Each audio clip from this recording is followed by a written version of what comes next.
আসসালামু আলাইকুম প্রিয় দর্শক, ফাইনালি চলে আসলাম আপডেট ও গুরুত্বপূর্ণ কিছু নিউজ নিয়ে আপনাদের মাঝে। প্রিয় দর্শক, অবশ্যই ভিডিওটি শেষ অবধি দেখবেন।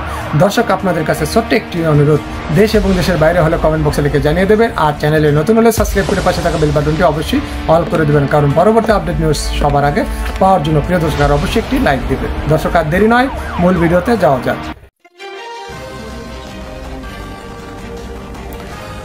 বিসমিল্লাহির রহমানির রহিম। প্রিয় দেশবাসী, আসসালামু আলাইকুম। সারা দেশে তীব্র তাপদাহ, অসহনীয় লোডশেডিং আর তীব্র পানির সংকট দেশের জনগণকে দেখিয়ে দিয়েছে, জানিয়ে দিয়েছে জলবায়ু পরিবর্তনের নেতিবাচক পরিস্থিতি মোকাবেলায় বাংলাদেশ কোনো কার্যকর উদ্যোগই গ্রহণ করেনি। এ সংক্রান্ত বক্তব্যের শুরুতেই আমি একটি ঘটনার কথা উল্লেখ করতে চাই। আপনাদের অনেকেরই নিশ্চয়ই মনে আছে, দুর্নীতিবাজ হাসিনার পৃষ্ঠপোষকতায় আওয়ামী লীগ নেতা মখা আলমগীরের নেতৃত্বে একটি আওয়ামী চক্র 2013 সালে ফার্মার্স ব্যাংক নামে একটি ব্যাংক প্রতিষ্ঠা করেছিল। লুটপাট আর টাকা পাচারের অন্যতম নিরাপদ এই ব্যাংকে 2015 সালে জলবায়ু তহবিলের প্রায় 600 কোটি টাকা সরিয়ে নেওয়া হয়েছিল। আজ পর্যন্ত সেই টাকা জলবায়ু তহবিলে ফেরত দেওয়া হয়নি। জলবায়ু মোকাবেলায় খরচ না করে জলবায়ু তহবিলের টাকা কেন মখা আলমগীরের ব্যাংকে সরিয়ে নেওয়া হয়েছিল? প্রিয় দেশবাসী, এই প্রশ্ন আমি আপনাদের কাছেই রেখে যাচ্ছি। প্রিয় ভাই বোনেরা, বৈশ্বিক জলবায়ু পরিবর্তনের ফলে সবচেয়ে বেশি ঝুঁকিপূর্ণ দেশগুলোর অন্যতম বাংলাদেশ।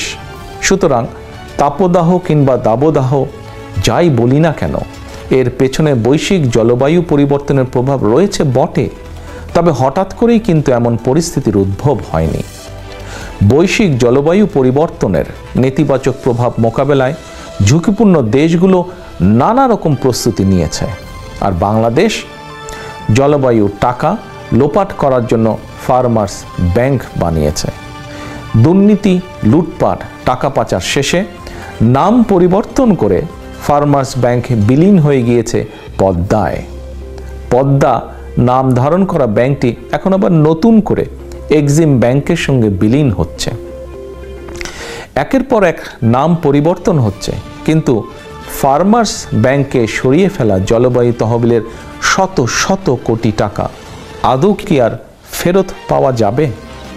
প্রিয় দেশবাসী, জলবায়ু পরিবর্তনের ঝুঁকি মোকাবেলায় জলবায়ু পরিবর্তন trust, Bangladesh climate change resilience fund কিংবা গ্রিন ক্লাইমেট ফান্ডে দেশি বিদেশি উৎস থেকে জমা হওয়া হাজার হাজার কোটি টাকা লোপাট করে নিয়েছে আওয়ামী লুটেরা চক্র। জলবায়ু তহবিলের টাকা মানেই যেন আওয়ামী লুটেরাদের লুটপাটের নিরাপদ খাত। বাংলাদেশ জলবায়ু তহবিলের টাকা খরচ করে নেওয়া এমন একটি প্রকল্পও খুঁজে পাওয়া যাবে না যেখানে লুটপাট বা দুর্নীতি হয়নি।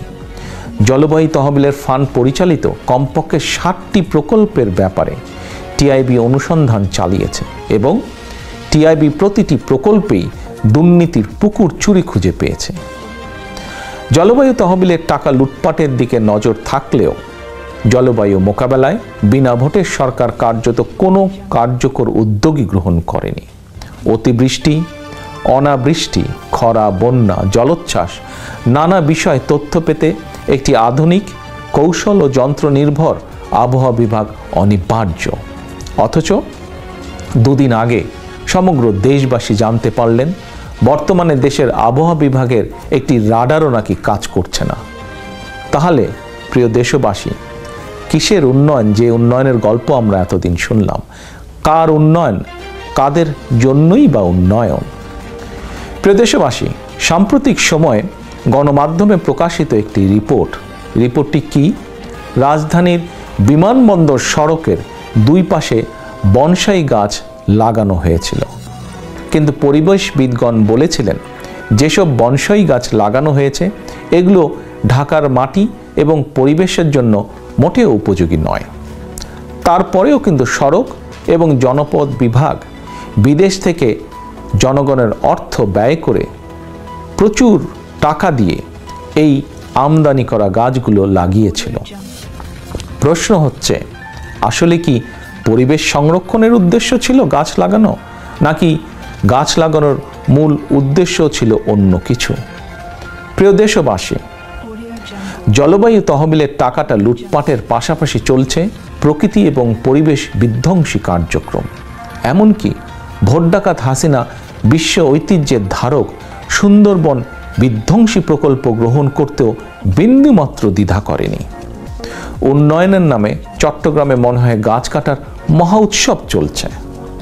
পাহাড় কাটা, পাহাড় দখল রোধে কোনো পদক্ষেপই নেই।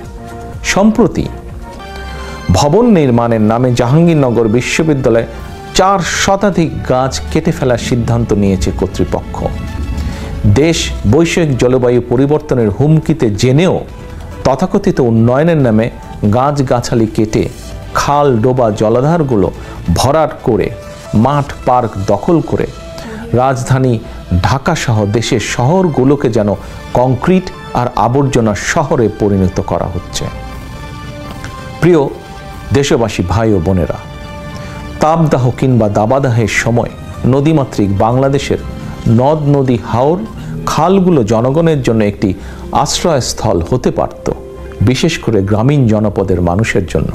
কিন্তু উজান থেকে নদী শাসন শোষণের কারণে ভাটির বাংলাদেশের নদ নদীগুলো প্রায় সারা বছরই পানিশূন্য থাকে। আর এই সুযোগে আওয়ামী দখলদার চক্র পানিশূন্য খাল, নদ নদী দখল করে নিয়ে ভরাট করে ফেলেছে। আওয়ামী দখলদার চক্রের দখলদারিত্ব থেকে রেহাই পেয়েছে দেশে এমন একটি নদী কিংবা খাল খুঁজে পাওয়া যাবে কিনা যথেষ্ট সন্দেহের ব্যাপার। আমি জাতীয় গণমাধ্যমে কিছুদিন আগে প্রকাশিত একটি রিপোর্ট দেখেছিলাম। রিপোর্টটিতে উল্লেখ করা হয়েছিল বুড়িগঙ্গা, ধলেশ্বরী ও কালীগঙ্গা নদীবেষ্টিত কেরানীগঞ্জ উপজেলায় খাল ছিল কমপক্ষে 52টি। এর মধ্যে দখল আর দূষণে 40টা খালই প্রায় বিলুপ্ত, আর 12টি খাল এখন কোনো মতে অস্তিত্ব টিকিয়ে রেখেছে। দখলদার হাসিনা আরও কিছুদিন যদি ক্ষমতায় থাকতে সক্ষম হয়, তাহলে দেশবাসী দেখবেন এই 12টি খালের অস্তিত্ব হয়তো আর খুঁজেই পাওয়া যাবে না। প্রিয় দেশবাসী ভাই বোনেরা, বিভিন্ন গবেষণা সংস্থার পরিসংখ্যানে দেখা যায় 1971 সালে বাংলাদেশে কমপক্ষে 12 শতাধিক নদ নদী ছিল। এর মধ্যে 5 শতাধিক নদ নদীর মৃত্যু হয়েছে। 1974 সালে ফারাক্কায় বাঁধ নির্মাণের জেরে বাংলাদেশের নদ নদীর এই মরণযাত্রা শুরু হয়েছিল। নদী বিশেষজ্ঞরা বলছেন, উজানে নদীর পানি এবং পলিপ্রবাহে অব্যাহতভাবে বাধা সৃষ্টি, নদ নদীর অবৈধ দখল, অপরিকল্পিত অবকাঠামো নির্মাণ সহ নানা কারণে একের পর এক দেশের নদীগুলো মারা যাচ্ছে। একদিকে পানি প্রবাহ না থাকার কারণে, অন্যদিকে দখলদারিত্বের কারণে অনেক নদী প্রায় খালে রূপান্তরিত হয়েছে। অথচ জলবায়ু মোকাবেলায় বাংলাদেশের নদ নদীগুলো প্রাণ সঞ্চারী ভূমিকা রাখতে পারত। মানুষের বেঁচে থাকার স্বার্থেই দেশের নদ নদী, খাল বাঁচিয়ে রাখা প্রয়োজন। নদ নদী, খাল, জলাশয় বা জলাধারগুলো দখলমুক্ত এবং সজীব রাখা রাষ্ট্রের বিশেষ একটি দায়িত্ব হওয়া উচিত। প্রিয় দেশবাসী, প্রিয় ভাই বোনেরা, 2 প্রতিবেশী রাষ্ট্র বাংলাদেশ এবং ভারতের মধ্যে সংযোগ সড়ক, রেলপথ, স্থলবন্দর, ট্রানজিট, ট্রান্সশিপমেন্টের মতন ইস্যুগুলো 2 দেশেরই জন্য গুরুত্বপূর্ণ ছিল বা আছে। এই ইস্যুগুলো নিয়ে বাংলাদেশের সামনে আলাপ আলোচনার মাধ্যমে তিস্তা সহ অভিন্ন নদ নদীগুলোর পানির ন্যায্য হিস্সা আদায় করার সুযোগ ছিল। কিন্তু ক্ষমতা লিপ্স হাসিনা তার বিনা ভোটের সরকারের প্রতি সমর্থন আদায় করতে দেশের স্বার্থে নয়, বরং এই ইস্যুগুলোকে তার ব্যক্তিগত এবং দলীয় স্বার্থে ব্যবহার করেছে। ফলে তিস্তা চুক্তি কিংবা অভিন্ন নদীগুলোর পানির ন্যায্য হিস্সা আদায়ের বিষয়টি এখনো অমীমাংসিত। সুতরাং নির্দ্বিধায় বলা যায়, বাংলাদেশের জলবায়ুর প্রভাব মোকাবেলায় খোদ হাসিনাই এখন সবচেয়ে বড় প্রতিবন্ধক। প্রিয় দেশবাসী, বাংলাদেশে জলবায়ু পরিবর্তনের নেতিবাচক প্রভাব মোকাবেলায় আমরা বাংলাদেশের স্বাধীনতার ঘোষক শহীদ রাষ্ট্রপতি জিয়াউর রহমানের একটি দূরদৃষ্টি সম্পন্ন যুগান্তকারী খাল খনন এবং বৃক্ষরোপণ কর্মসূচির কথা স্মরণ করতে পারি। খাল কাটা হলে সারা, দূর হবে বন্যা খরা। এই স্লোগান নিয়ে শহীদ জিয়া সারা দেশে খাল খনন এবং বৃক্ষরোপণ কর্মসূচির মাধ্যমে দেশে সবুজ বিপ্লব শুরু করেছিলেন। Mother of democracy Khaleda Zia সরকারের সময়ও সবুজায়ন কর্মসূচি এগিয়ে নিয়ে যাওয়া হয়েছিল।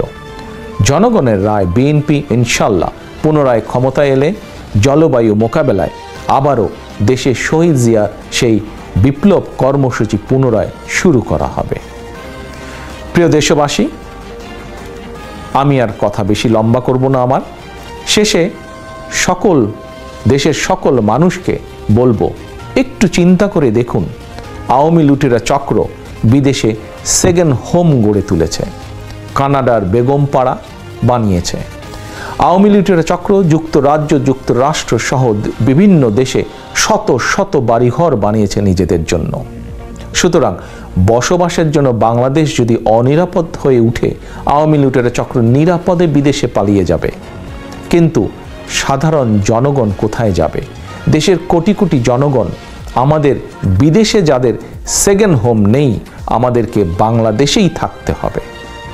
পরিবেশ বিরোধী স্বৈরানী হাসিনার দুঃশাসনের এই দহনকালে গণতন্ত্র কিংবা মানবাধিকার দূরে থাক, প্রকৃতি এবং পরিবেশও নিরাপদ নয়, বাংলাদেশ নিরাপদ নয়। সুতরাং জলবায়ুর নেতিবাচক প্রভাব মোকাবেলা করে আমাদের সবার জন্য একটি নিরাপদ এবং বসবাসযোগ্য বাংলাদেশ গড়ে তুলতে হবে। একটি নিরাপদ বসবাসযোগ্য বাংলাদেশ গড়ে তোলার লক্ষ্যে বাংলাদেশের পক্ষের শক্তি, গণতন্ত্রের পক্ষের শক্তিকে যে কোনো সময়ের থেকে বর্তমানে আরও বেশি ঐক্যবদ্ধ ভূমিকা রাখতে হবে আগামী দিনে। প্রিয় দেশবাসী, আপনাদের সকলকে ধন্যবাদ জানিয়ে আমার বক্তব্য শেষ করছি। আল্লাহ হাফেজ। বাংলাদেশ জিন্দাবাদ। বাংলাদেশ জাতীয়তাবাদী দল জিন্দাবাদ।